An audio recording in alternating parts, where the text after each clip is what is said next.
так. Раз, два. Здравствуйте, уважаемая комиссия. Меня зовут Прокопьев Федор. Я ученик 8 класса ученической среднеобразовательной СОЖ имени Василия Заболоцкого. Аймиконского УКСа. Позвольте вам представить мой проект. Биоразлагаемые полимеры. Упаковка будущего. Актуальность. Обусловлена тем, что упаковка из полимеров является эстетически удобной и дешевой. Поэтому не стоит искать альтернатив на ее более дешевые материалы. Но есть одно но. Но использованная полимерная упаковка выбрасывается на свалку и умеет проживание человека. При этом загрязняет окружающая среда. Значит, сегодня очень важно создать биодеградируемые полимеры, которые влагают в течение и продолжительного времени в окружающей среды. И я сделал для себя некоторые выводы. Нужно найти очень быструю альтернативу, дешевую и, главное, самую, которая биодеградируемая. Я сделал некоторые выводы. Цель проекта – можно ли получить биоразлагаемые полимеры в домашних условиях? Задача проекта – узнать, что такое биоразлагаемые полимеры, попытаться синтезировать полимеры, доказать, что это пластик действительно является биоразлагаемым. Методы – обработка информации с интернет-сайтов и литературы, анализ и анкетирование. Смешав все необходимых пропорциях, я поставил чашу с раствором на водяную баню и поставил постоянно помешивание. Через некоторое время раствор начал резко загустевать, и я пригасил на смеси. Полученную массу я выложил из пластиковой банки в последнюю часть в форме маленького сгустка и оставил ее сушиться на сутки.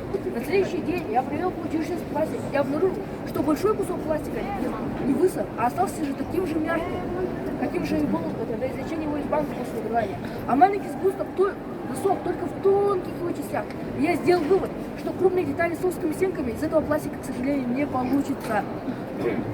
Я сделал для этого выводы. Я увеличил объем каждого вещества ровно в 4 раза. Я все смешал, выпил и раскатал при высокой температуре, при 270 градусов. И раскатал на эстетические треугольники.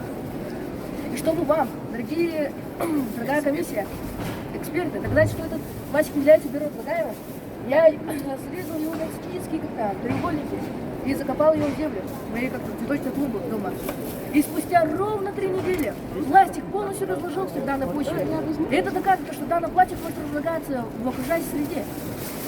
Для того, чтобы выяснить знания учащихся биополимеров и полимеров, я провел анкетирование среди обучающих нашей школы. По итогам анкетирования выяснилось, что большинство нашей школы не подозревает, как же вреден пластик. Не осведомлены, сколько лет потребуется для разложения одной пластмассовой бутылки, понимаете? А также некоторые даже не используют раздельный способ сбора мусора. То есть тут биоотходы, тут пластмассовые отходы, а тут просто обычные отходы. Ну, так бывает. И некоторых людей анкетирование заставило задуматься. Но все-таки они некоторые знали, что такое биополимеры и что такое обычные полимеры. И это заставило их задуматься. И по итогу я сделал ровно 4 вывода. Первое. Биоразлагаемый пластик можно получить и в домашних условиях. Второе. Данный пластик довольно быстро разлагаем, поэтому его можно использовать в промышленности в качестве биоразлагаемой упаковки. Третье. Вне зависимости от того, будут ли в ближайшее время истощены мировые запасы нефти, биоразлагаемые вещества привлекут к себе еще больше внимания. Уже сейчас цены на нефть и газ и их поставки крайне нестабильны. Поэтому биоразлагающее сырье – это лучший выход и лучший вариант, особенно для российского рубля.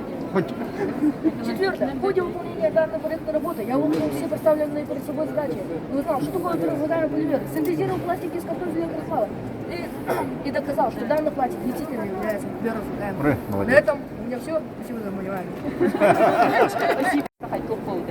Итак, смотрите, у меня дома стояла клумба, да, и там такой горшочек, и там были цветы. И это как сказать, живая земля, там живет живое растение. Это было где-то в ноябре, я закопал туда мой кусок пластика. Спустя 3 недели я проверил, раскопал, вот тут можете видеть, да, я тут на белом фоне всюду выспрел, Это сибиряки. Сибиряки, да. Мне жаль, что пришлось его таким избавиться. И данный пластик я не нашел.